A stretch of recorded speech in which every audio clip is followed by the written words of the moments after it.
afternoon, 12s, and welcome back to the Virginia Mason Athletic Center for the 2021 Seahawks Training Camp Live presented by Safeway. It is another gorgeous day out here. We have a lot of football to talk about, and I am joined here today by John Boyle, team's digital reporter, and former Seahawks wide receiver, Seahawks legend Michael Bumpus. I'm, of course, Jackie Montgomery. We're excited to be here with you guys today. Guys, yesterday looked like a little bit more like real football. The team was in pads for the first time, and you can tell. They were wanting to get after the ball. They were having a good time with it. Yeah, as Ken Norton said, it's a little closer to real football. It's not quite there, but defensive players love being able to be a little more physical. The defensive backs can play a little tougher, go after the ball. And on the offensive side, you see the running backs getting into it too. We saw, Rashad Penny put a little shoulder into Akilla Witherspoon to finish a run. So, yeah, these guys enjoy getting a chance to hit a little bit. That's what they do. Oh, as receivers, we don't like it, man. don't touch us, man. We keep the pass off. Let's do 7-on-7 and call it good. But, no, it's nice to see the big boys get after it because that's where it really counts in the box right there because it's so hard to evaluate offensive line and defensive line when they can't really get after it. So, yeah, it does look a little bit more like football. Well, I appreciate the honesty. Speaking of being in pads and getting to some real football, this weekend is the first ever mock game at Lumen Field, and the Seahawks have released more tickets so that more fans can be in the stands. So make sure you head over to Seahawks.com/training camp, pick up your tickets today. Guys, it's time to bring back the noise to Lumen Field. I am so excited to have fans back there. Yeah, I mean, it won't quite be like the regular season when there's, almost 70,000 people in there, but even hearing whatever it ends up being, I think they're over 12,000 already, and hearing, let's hope it gets up to 20,000 or more. Let's go crazy, fans. But, yeah, hearing that noise after being in that stadium empty for the whole season, it's going to be awesome. Yeah, it was like an echo in there last year. It was strange. You could hear everything. Everything. I hear Russell talking. I hear the sidelines talking. But there's something special about the 12s, and then we get to see what makes them special at this mock game. Yes, I cannot wait to see it. It's going to be definitely exciting for us, for the players. So let's talk a little bit here. Let's get back to training camp and what we have out on the field today. We have some participation updates for you guys. Gabe Jackson, he was back after getting a veteran day off on Monday. Middle linebacker Bobby Wagner, he missed his second straight day of practice yesterday. However, he is back here today. And I should mention that he was out because of a family emergency. Nothing to get worried about, but he is back out here on the practice field today. Jamal Adams and Dwayne Brown, they were still spectators at camp, but they are out here. Jamarco Jones, he was out, as well as Carlos Dunlap and Gerald Everett. Coach Pete Carroll said that Jones was dealing with some sort of knee injury, but nothing to be worried about. As far as Dunlap and Everett, it seemed to have just been a veteran day off. So it's okay. That's what happens when you start getting up there in age. You get those days off. I don't mind those. I know. But today, of course, we are talking about the wide receivers. So perfect that we have Bump here today to give his expertise. So I know you like the topic for today. Yes, love it. Oh, yes. So let's get right into it. So if you like the wide receivers, you must have liked the season that our top two guys, Tyler Lockett and DK Metcalf, had last year. They were all over the field, all over, making plays. The numbers that they put up were just absolutely ridiculous. Yeah, you got two receivers that go over 1,000 yards. That's always a plus. DK broke a 30-year-old record in Steve Largent's single-season receiving record. And they established themselves as one of the best duos in the NFL. And when you pair that with Russell Wilson, who's a top-5 quarterback, in my opinion, in the league, this offense has a chance to go. And this only DK is, he's going to his third year now? Third year. Like, still 23 years old. He's crazy. He's a superstar now. He is a legit superstar. And the way that Tyler Lockett kind of not fade to the background, but doesn't mind, like, you go ahead and shine, I'm going to get mine too. It's impressive that Tyler is going into his 7th year in the NFL. When I looked that up, I was like, what? I can't believe that it's already 7 years for him. That is insane. But just to give you a refresher, that Tyler Lockett last year, he set a franchise record with 100 receptions and just the 6th wide receiver in franchise history to have back-to-back 1,000-yard seasons. He also matched his career high in touchdowns with 10. What do you think about him? I mean, he's got to be one of the more underrated guys in the NFL at his position. Yes. I feel like we have this conversation every year, but you go back to, obviously he came in, he was kind of seen as a return specialist, but was a really good receiver. But you go back to 2018, Doug Baldwin was still here, but he was battling some injuries, and that was sort of the emergence of Lockett becoming the number one guy. And in those 3 years, he's over 3,000 yards, 250 some receptions, 28 touchdowns. I mean, he's been an elite receiver for a while now and just doesn't always get lumped into that conversation. What was it, 2018? Russell Wilson had the perfect passer rating thrown to him. Just makes some ridiculous catches seemingly every game. I mean, it's awesome that DK Metcalf is here and so good, but I almost do feel bad for Lockett because it's sort of this should be the time in his career he's emerging as this star receiver for the Seahawks, and then you get a superhero coming in and DK Metcalf, and he kind of steals a little thunder. Limelight, yeah. Well, I love Lockett's approach to this whole thing. He's probably one of the most humble football players I've ever seen in my life. Absolutely. And if you were a diva receiver, like we get that kind of tag, then there would be issues with DK coming in and getting all this love. But it's a perfect dynamic duo, man. I love what they both bring to the table. And that's how the receiver room has been. I mean, it goes all the way back to Doug and Jermaine Kearse, and it's throughout this Pete Carroll era, they've always talked about being a selfless group and selfless, excuse me, not selfish. And a part of that goes back to when you have Marshawn Lynch and you ran as much as they did early on. The opportunities aren't always there, so those guys have to be willing to do the dirty work, kind of prop each other up. You're not always going to get your opportunities, and it's really carried over. Even though some of those guys are gone, you still have that mentality here. Well, Bump, you already mentioned that Lockett and Metcalf, they both had 1,000 yards plus last year, and they're only the second time ever in Seahawks franchise history where they had two receivers with over 1,000 yards, and they were only one of 3 combos in the whole NFL to achieve that. So now, because it is so difficult to do that, do you expect them to accomplish that this year? Oh, man. Well, the pressure is on. You know what? I'm letting Bump go first. Well, let's talk about this offense, right? Yeah. Last year in this Shane Waldron offense, they had 2 receivers in Cooper Kupp and Woods that had around 900 yards. Yeah. And they had 2 tight ends with over 400 yards apiece. So it's possible for them to do it. I just don't know if they're going to have to do it. I think that this run game is going to be huge. Yeah. And the more you get guys involved in the run game, in the pass game, the better it's going to be. Can they do it? Yes. Do they have to do it? I don't think they have to. Yeah, and you say, how much will they need it because of the run game? Also, how much will they need it if they get the tight ends more involved, which it sure seems like we're going to see more of. Last year, they were banged up at tight end. They didn't get a ton of production out of there, but Gerald Everett's looked awesome. Parkinson's looked, like he can really make a difference with that size. And Will Dissly's healthier. He's looking, just faster and better this year. So if you're getting more out of the tight ends, maybe you don't need as much out of them. If Dwayne Eskridge, when he gets healthy, if he's looking like that, elite slot guy that can just do some really big things as number 3 guy, maybe the targets get spread out a little more. But absolutely, can they? Sure. I mean, we've seen Lockett do it 2 years in a row, and DK Metcalf, I think, is just only getting better. So you mentioned Shane Waldron in this new offense. How do you expect Metcalf and Lockett to fit into it? And do you see the big changes coming for them in particular? To me, the biggest change I think I see, at least from it's more what we're hearing right now than what we're seeing, because they're intentionally going to keep a lot from us, especially while fans are out here at practice. Yeah. But what we're hearing is I think it's going to be harder. We did see games, especially last season, where teams would kind of take one or both those guys out of games. And if you have the more complete passing game, more of the intermediate short routes available, if you have Gerald Everett being that really good third target or Eskridge or whoever it is, so you can't just focus on taking those 2 guys away deep downfield, I think there's going to be more ways to get them involved, even if teams are taking away what they do best.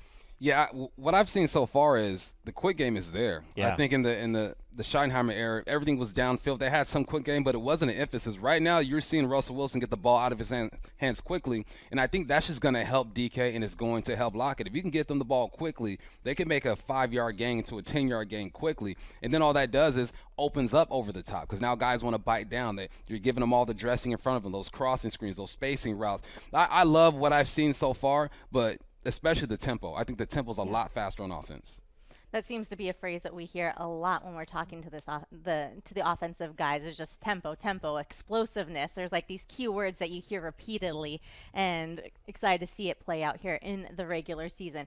So speaking of, we got your guy Russell Wilson. How do you think that how do you think his relationship is changing with these wide receivers? When I talked to Freddie Swain actually earlier today, and he was saying how they've become more of, he's like talking to the guys as far, at least him as a rookie or a second-year player, wanting to get his input on certain things and certain plays and how he wants to run the specific route. How do you think this is going to change Russell's relationship with his receivers with this new offense?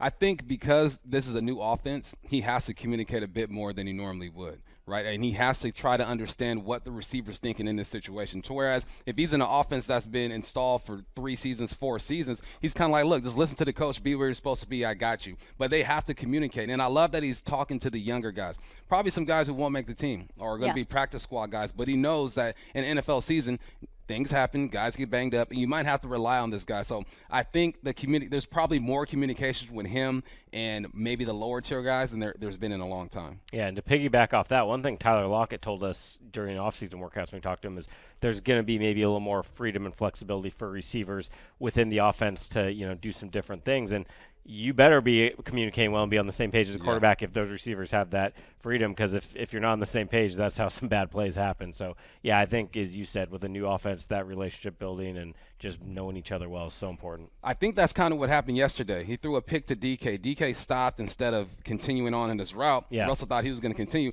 Those are the type of things that they're working out right now because these receivers have that freedom now. They got to kind of get on the same page. When we see this, what are you going to do? I'm sure they had a long conversation after that. Exactly. And that's why we practice, right? That's why we do it. Do you think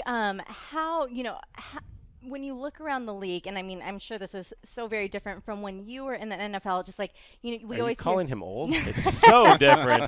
No. Well, it just seems like this relationship that Russell is really, developing with his players. He does his camps in Southern California. And I mean, when do you think that became like a thing for like NFL quarterbacks to take their whole wide receiver core down to whatever location to actually put the time in before you even get to camp? I think it's a generational thing. I think when I was coming up, Matt Hasselbeck was like, look, man, get in the playbook, be where you're supposed to be. And that's kind of how, I guess, 80s babies were raised, like just do your job, where these young guys are like, look, I need that interaction. I want to communicate with you face to face. Bring me down to your mansion. Let's work. And I think because Russell's kind of in that transition generation, he understands that. He goes, look, what do I need to do to make sure these guys are ready to go? And it seems like they need to hang out and be buddies. How much would that have helped you as a receiver if you would have had that time with the starting quarterback leading up to training camp? I think it would have helped a lot because we can have those conversations that we're not going to have time to have out here. We can walk through, okay, when you're running a speed out against this look, what are you looking at? What are we trying to accomplish? It's all communication. We all know that. If you guys have been around the game, if a team isn't communicating properly and effectively, then bad things are going to happen. And I think they understand that. Yeah, I mean, I remember we've been asking Russell Wilson about this for a while now because he's been doing it for multiple years. But when this was kind of a newer thing a couple years, 2-3 years back, he talked about just how much farther ahead they felt coming into camp. It used to be you show up to camp and you're kind of all doing this for the first time. Maybe you got some work in the OTAs or whatever, but you're learning as you go those first couple weeks of camp, whereas now you come in and you feel like you're all on the same page because you got so much work in outside of the normal football times. Mm-hmm. I'm sure. I mean, it's just communication's key for everything, right. Any sort of relationship. So, and especially when you're out here getting paid the big bucks, you got to put in that extra time, All right. So we talked about DK and Tyler, obviously our top 2 guys. So let's talk about that third wide receiver role, because now with David Moore gone, that's what the position everyone is looking at. What are your overall impressions when you look at that third spot? I mean, we all kind of coming out of the draft, he's got to earn it, but you assume Dwayne Eskridge has a good chance to be that guy. You go out and use your first pick on him, second round pick. Really explosive player, but unfortunately, due to a toe injury, he's still on the PUP list and he's not out here. And we'll get into more of this later, but this is a tough position to just come in as a rookie, and you need that time. So I think, over the course of the season, he still has every opportunity to be the third guy. But right now, this is a big opportunity for Freddie Swain. He was kind of the number 4 guy last year and played really well in those limited roles. So, is he ready to step up, take on a bigger role? He looks really good so far, and he's going to get every chance, especially until Eskridge is here. Yeah, I'm with you. Freddie Swain. The thing you hear about Freddie Swain last year was that he knew every position. Yeah. You can count on him. And I'm sure that's why he's getting this opportunity now. But we talk third receiver, it's probably going to be Gerald Everett. He's just playing the tight end spot. He'll play outside, he'll play the slide, he'll play traditional tight end. If Eskridge isn't ready to go, I would assume that Everett is going to get more targets than Freddie Swain. But Freddie will be out there when they go a 4 receiver package. All All right, let's take a look at the receivers that we do have in camp, because there are some names that might not really stick out to others. But when you look at the guys, I mean, so you mentioned Freddie Swain, second-year player. Dwayne Eskridge, as you mentioned, he is on the PUP list dealing with a toe injury, but I think a lot of people were surprised that they picked a wide receiver with their first pick in the draft to bring him in. So I think that says a lot about this particular player. Penny Hart, John Ursula, and then we have some guys that, you know, might not be fan names that the fans know right now, but Aaron Fuller, Cody Thompson, Connor Weddington, Cade Johnson, Darvin Kidsey, Darius Robertson, and Travis. I can't even say that. I'm going to refer to you, John. I'm going to go with Toivonen, but you know I'm a writer. I have to spell it right. I'm not one of these radio people who needs to pronounce it. So I apologize, Travis, if I got that wrong. All right. So, but I just wanted to give you guys just a rundown of the receivers that we have in camp. But let's go back to focusing on Freddie Swain, Dwayne Eskridge, and Penny Hart. What did you guys see from Freddie Swain last year? I mean, again, I saw a guy who limited, really took advantage of limited opportunities. Like, in the NFL, if you're not that top 3 guy, you're not on the field a ton. You know, there's certain offenses you are, but in most offenses, the 4th receiver doesn't see the field a ton. And you know, he didn't get on the field a lot, but he really played well when he got the chances. And as Bump said, he got praised a lot for how well he knew the different positions and knew the offense. And I can't remember which game it was, but there's a touchdown where it was a play that I remember Pete Carroll saying, you know, it was a play that like really required knowing what he's doing and doing it right, and it wasn't something that you'd always trust a rookie with, and it worked out perfectly. So, yeah, I mean, he was a guy that didn't get a ton of chances, but I think if he is able to get on the field more, he's going to do some really good things. Yeah, it's all about taking advantage of your opportunities. I believe he had 13 or 15 catches for 2 touchdowns. That's pretty efficient, over 100 yards. I mean, and they started looking for him. They put him on those shallow crosses. You don't just put a guy on a shallow cross unless you're like, okay, if he get this ball, he can turn it up and run. And I believe one of his touchdowns, that's exactly what happened. It was a shallow cross. Yeah. He got across the field, got upfield, and scored a touchdown. I'm expecting him to really fight for this position. If Dwayne comes in and he knows the playbook and he's ready to go, he's going to get some reps, but he ain't going to get it without a fight. Freddie Swain's been balling so far. When you're like best friend on the team is DK Metcalf, how much does that help just in your development that he has a guy who he is so close with and can just bounce any sort of questions off of to help better understand this offense? He's got the answers to the test. You know, he's got the cheat code. He's got the cheat code, He's yeah. like, look, you might not be as big as me or as fast as me, but this is what I do to get open. See what you can do. That's kind of like when I was here, Bobby Ingram was my cheat code. I'm like, Bobby, we're about the same size. I mean, I might be a little faster than you right now, but, you know. How do you take that? How do you know, Bobby's the OG. He started laughing with it. But, you know, you have to use your teammates as resources, especially the guys who are getting a bunch of snaps. All right, let's talk about Penny Hart, guys. Penny Hart is a guy who I think a lot of people were surprised that he made the 53-man roster, but then he played in 13 games. Yeah. So, you know, there has to be something there. What do you see from him? Yeah, I mean, he's been really impressive really throughout the whole offseason workout program coming into camp. Pete Carroll, you know, I think it was after the mini camp, he kind of singled him out as one of the guys who was a really bright note in all the offseason workouts. And, you know, you mentioned him being on the 53-man roster last year. That was largely because of special teams. And when you look at him versus maybe a John Ursua, was Penny Hart the better pure receiver last year? I don't know, but he was a guy that was a really good special teams player. And really, if you're not the top 3 receivers, you need to be a special teams player. And now we see him out here this year, and yeah, he would still, if he's on this 53-man roster, he's going to have to play a lot of special teams. But he's looking more and more like a guy who can help you on offense as well. But is there any concern there where it's like if you're going to be a special teams guy, you want them to be able to fill in at whatever position, you know? Yeah, I mean, you got to be able to still play the position. I mean, that's the point. You need depth there, so if there's injuries within a game or the week leading up to a game, he's got to be ready. And that's kind of what I'm saying about what we're seeing out here now is he looks like a lot more than just a special teams guy. He shows up almost every day out here making a big catch. Yeah, the dude is fast, too. Yeah. He's one of the fastest dudes out there. And I want to show him some love because receivers aren't really your go-to when it comes to special team guys. You're asking him to run down the field and tackle somebody. Most of these guys haven't done that since high school. I remember my first time out there, I'm like, you want me to do what? And tackle who? Like, that's not what I'm here to do. But it shows that, one, he knows at least 1 or 2 positions pretty well. So if someone goes down, you're good to go. But you're, like Boyle said, you have to be able to contribute on special teams. Yes, didn't you say earlier that's the wide receivers that don't want to wear pads because you don't, don't want He's to make living that up contact. to this diva receiver stereotype over here. But yeah, to your point, I mean, to go on special teams and have to just basically attack someone and make it's shocking to see a wide receiver on special teams, as you're saying. Ben Obamanu, best I've seen do it. Ben Obamanu. Doug was really good on special teams too. He liked it. He liked to mix it up out there. Earlier, John, you mentioned a different John Ursua.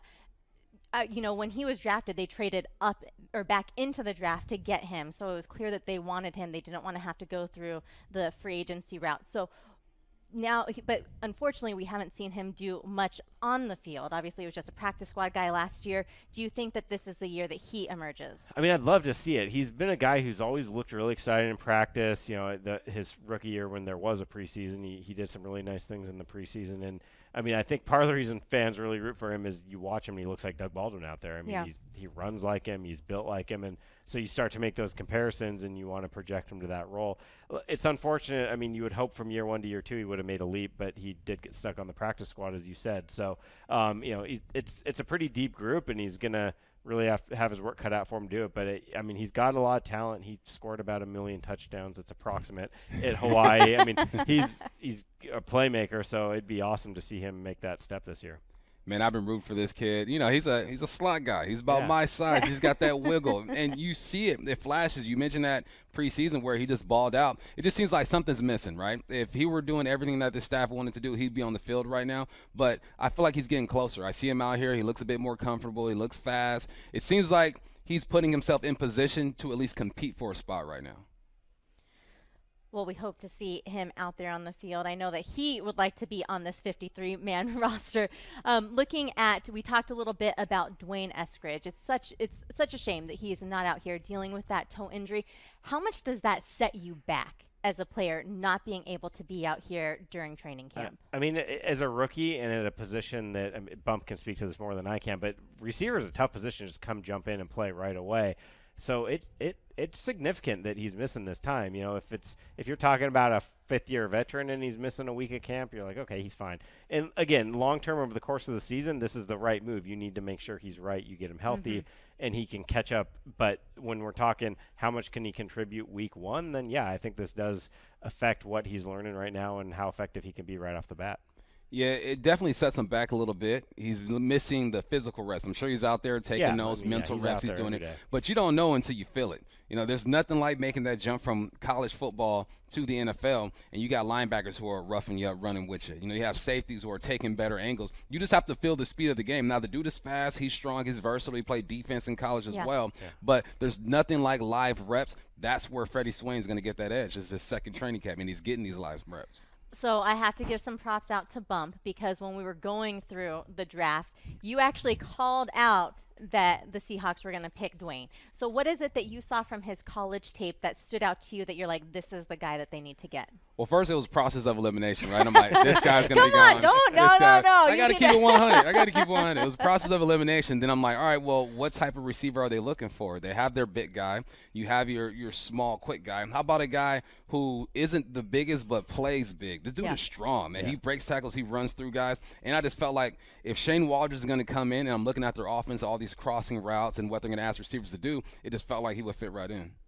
What about his speed? I'm surprised that I didn't hear anything about speed, because that is what we've heard so much about Dwayne. I mean, we talked to his college coach, Tim Lester, and he was like, his explosiveness is off the charts. I mean, the guy can fly. He's, ran in the 4.3s, and it's, some guys, it doesn't always show up on tape versus the 40 time. It shows up for him. I mean, he's got the legit football speed, and it's not just straight line. He can cut. He can, move laterally. He's a very impressive athlete, and you talk about, if you got him, Lockett, and Metcalf on the field together, that's 3 incredibly fast dudes out there, and that can really strain a defense. Super fast. Yeah. Super fast. Now, you mentioned about his experience on defense. I mean, when he was in college, the scouts told him, like, hey, let's see some tape of you on defense, given his body shape. But what do you think that does for him just as a receiver, like going from defense and then coming back over to the offensive side of the ball and just having that knowledge as what defensive backs are looking for when they're seeing these routes in the coverage? One, it makes him tough because you got to go out and tackle.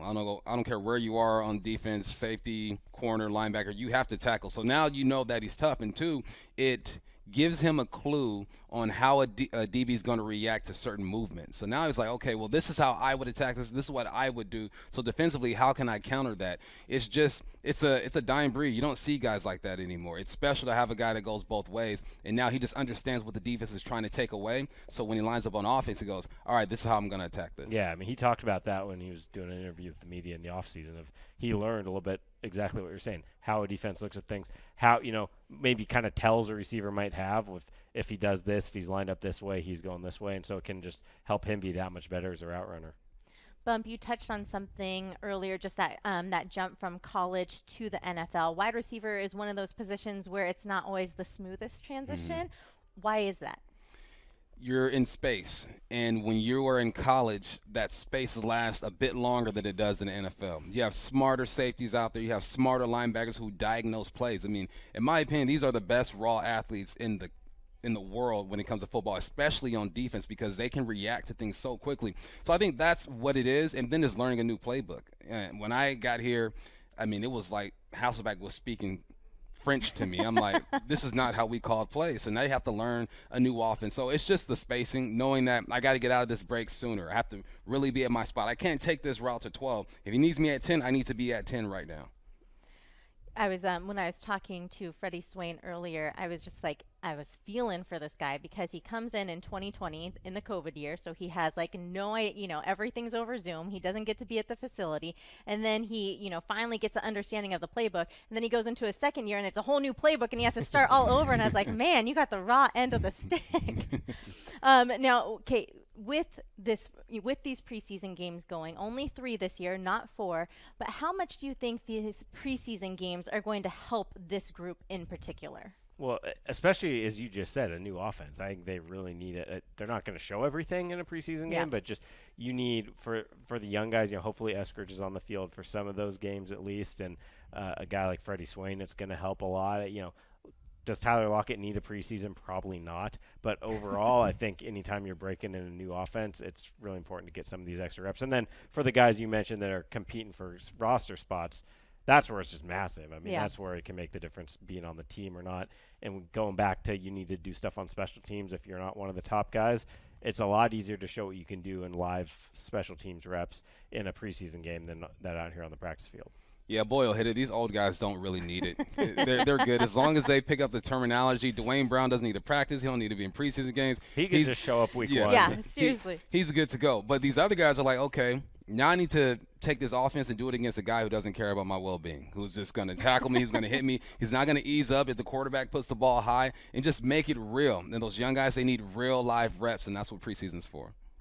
How do you think they find that balance in those preseason games where it's like you don't want to show too much because you don't want to give other teams like any sort of competitive advantage watching what your new offense is going to look like, but then you also need to practice that new offense to make sure that you're good to go once the season starts? I mean, you just keep it pretty vanilla. I mean, look, there's going to be elements of this offense that every team's going to recognize because it's going to look like something the Rams did or it's going to look like something the Seahawks did in the past. There's going to be certain base plays you can run that everyone's expecting. It's anything that you've dressed up or changed from either of the previous offenses. That's what you don't want to show, and then obviously you don't want to give away any trick plays, things like that. But yeah, they'll keep it pretty vanilla, I would imagine, all the way until week 1. Yeah, Waldron's film, his offense is on film already. Now, where it gets tricky is week 1, week 2, when you start making those adjustments or you've added something. Because now he has free reign. He's the offensive coordinator now. He doesn't have to really check in with anybody anymore when it comes to his offense. So I'm sure he's tweaked a bunch of things that haven't been put on film. Whatever has been put on film, he will gladly run that. It's the other things that he keeps in his back pocket. You touched on it earlier, Boyle, about like those those players in those bubble positions, about making the team. How much do you think last year, with how everything went with COVID, how do you think that just the inability to maybe get the reps that they needed impacted some of the decisions that John Schneider and his staff had to make? Oh, I mean, it had to. There's got I couldn't point to specific guys, but I'm sure there's a guy or two who got cut who might have made the team if he had gotten 3 or 4 preseason games to show what he could do. Whether it's a young undrafted guy or just some other fringe guy that had they really stood out in the preseason or had they just made some crazy plays on special teams. I mean, that was an unfortunate part of last year, is it around the league, it definitely hurt some guys who were less known and really battling for those last roster spots. Guarantee you guys got cut who probably could play in this league Yeah. and be a contributor in this league. It's just unfortunate. Hopefully some of those guys get second chances, but that puts a strain on Schneider and Pete Carroll too, man. They have to make some tough decisions. Do some guys just need those actual like game time reps, like game like situations to show what they're capable of, because the practice, like, it just doesn't show their full potential? They need to be in a game like setting. Yeah, you need it. You definitely need yes. it. I always use me as an example because I was undrafted. Like, if I didn't have preseason games, if I didn't play well against the Chargers, the Bears, there's no way I make this team because everyone out there is talented. There's no scrubs out there. I know people are like, oh, this guy is garbage. He's bad. He's better than you, guaranteed. He's better than most guys out there. So, yeah, you definitely need those reps. Yeah, and I think there's also guys. I can't remember what year it was, but Pete Carroll's mentioned this before. There are guys who are they're kind of gamers. They're you know, they might, obviously practice is important and you gotta get done here, but there are guys who just sort of elevate on game day and play a little differently and play better. And if you can show that, that can obviously help your chances. Practice, guys. We're talking about practice. All right. Now, we mentioned off the top just some of those guys that are, may not be names that fans are familiar with, such as like an Aaron Fuller, even though he's a UW product. So you would think some people here in the Seattle area would know him. Connor Weddington, a local product from Sumner High School. But what do you think that there's anyone that we haven't discussed that has the potential to make this 53-man roster, or at least you would think on the practice squad? I'd go with Connor Weddington. And I'm kind of biased as why I coached against him when he was at Sumner. So he tore us up. So I'm going to show love to Connor Weddington. But what he does and the way his body is, like, this guy can tackle. He's played running back. He's already played special teams. And I think he can be that type of guy to give a great look during the week. And he's a local dude. And the Hawks do a great job of taking care of local talent and giving them opportunities. You're always going to see a UW guy on the roster. I'm not sure if Washington State is out there. We got to do something about that. But they take care of local talent. I think Connor Weddington is a guy who, if he gets a chance, if someone goes down, knock on wood, he can fill in as a special teamer and make some noise. Yeah, I mean, you mentioned special teams. He was an all-conference guy as a returner one year at Stanford, and the return jobs are not, there's some good guys competing for him, but they're not set, either return job. So if he could, remember, go back to 2011, Doug Baldwin, part of the reason he was on that roster, he ran a kickoff back in the preseason, and he, obviously he made his mark as a receiver later, but that's how a lot of these young guys show what they can do, is getting it done on special teams. Cade Johnson, he's a guy that just fascinates me. Any of these small school guys who just did crazy things at smaller schools and lit it up, he definitely qualifies. They're always intriguing. He was one of the, considered one of the top undrafted guys out there at that position. So he's been fun to watch. He's just one of those guys you just every so often you're watching practice like, oh, who's that guy? And you look at the roster. So he's an interesting guy too. I think when we're talking about making the 53, it's going to be really tough because we've talked about John Ursua earlier. We talked about Penny Hart. So it's going to be tough for some of these guys to make the initial roster. But when you talk about practice squad guys who could maybe make their name for themselves that way, there's a lot of good depth. Cade Johnson out of South Dakota State, for you fans that were wondering what small school he comes from. And then for you, Bump, I mean, have you talked to anybody, maybe a petition that you guys could get signed to have some more Wazoo Cougars out here? Man, what's going on here, man? We just got one. We had a safety last year, but, I'll talk to the people upstairs, see what I can do. Got a lot of Cougs upstairs. Yeah, we do. Well represented on the third floor.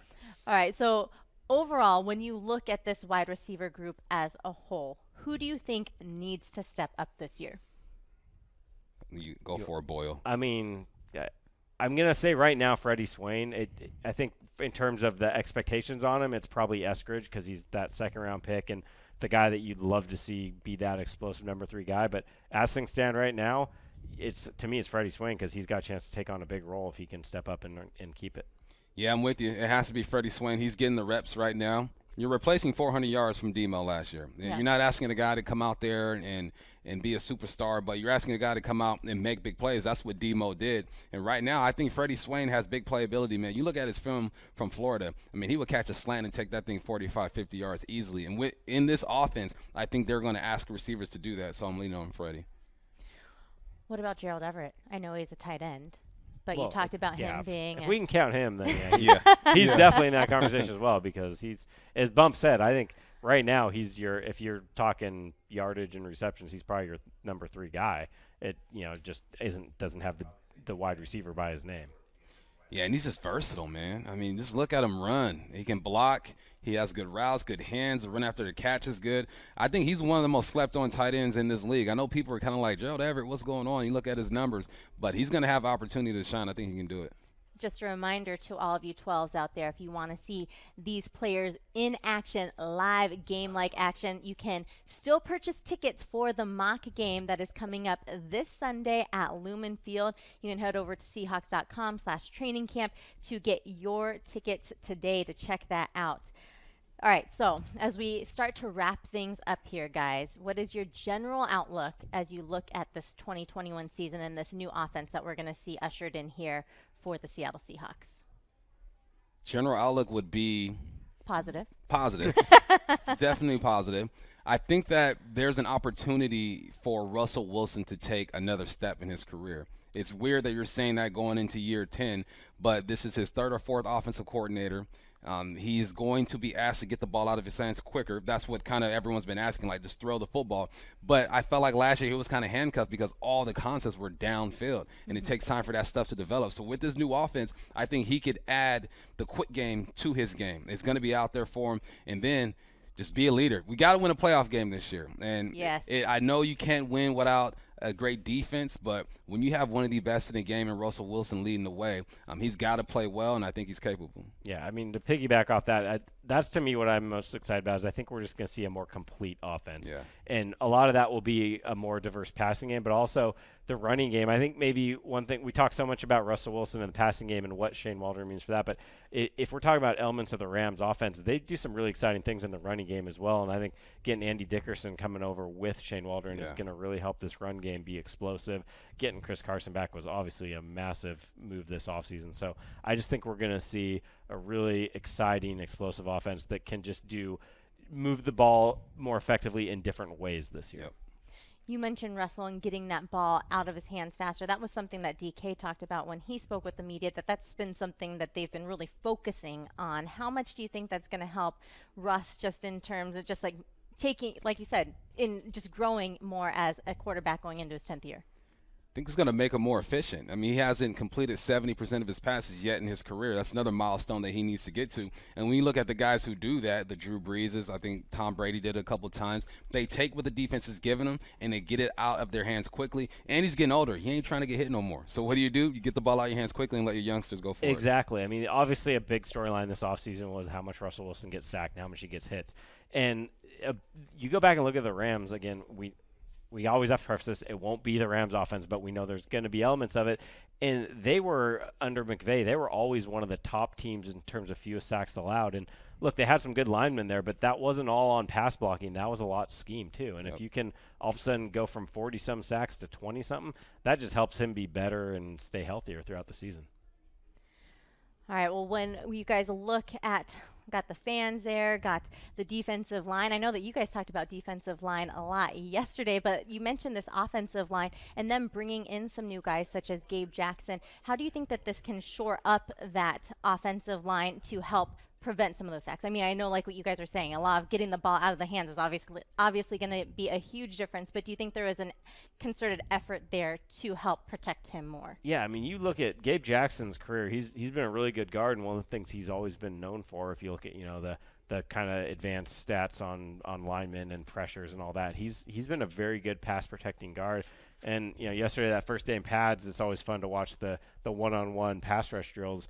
And both he and Damian Lewis looked really stout up there. And when you have two guards playing really well, especially when you're in a division with Aaron Donald, that's really important when it comes to pass protection. So I'm excited about what those guards can do. We know how good Dwayne Brown is.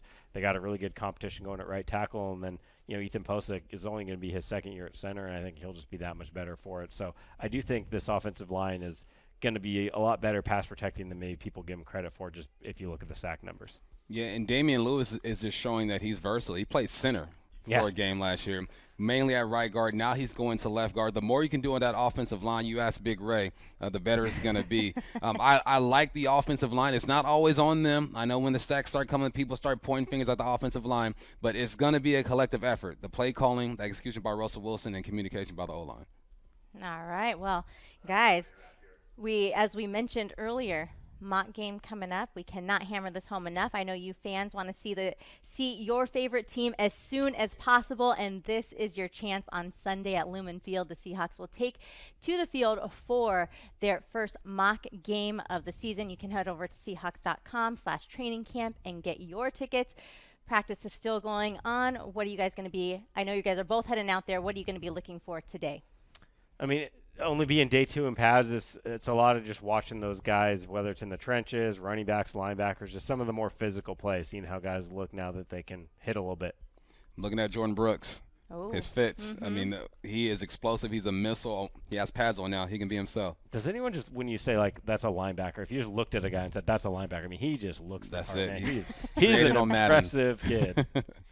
Do you focus on the wide receivers when you're out there at practice, or do you look at Of course I show them love, but that's what I do. So I try to look elsewhere, so I have some stuff to talk about when we sit here. All right, well, that is going to wrap it up for Seahawks Training Camp Live presented by Safeway. Day off for the players and for us tomorrow, but we will be right back here on Friday with another edition of Seahawks Training Camp Live. So make sure you tune in then at 1:30. We'll see you then. You have a great day, and go Hawks.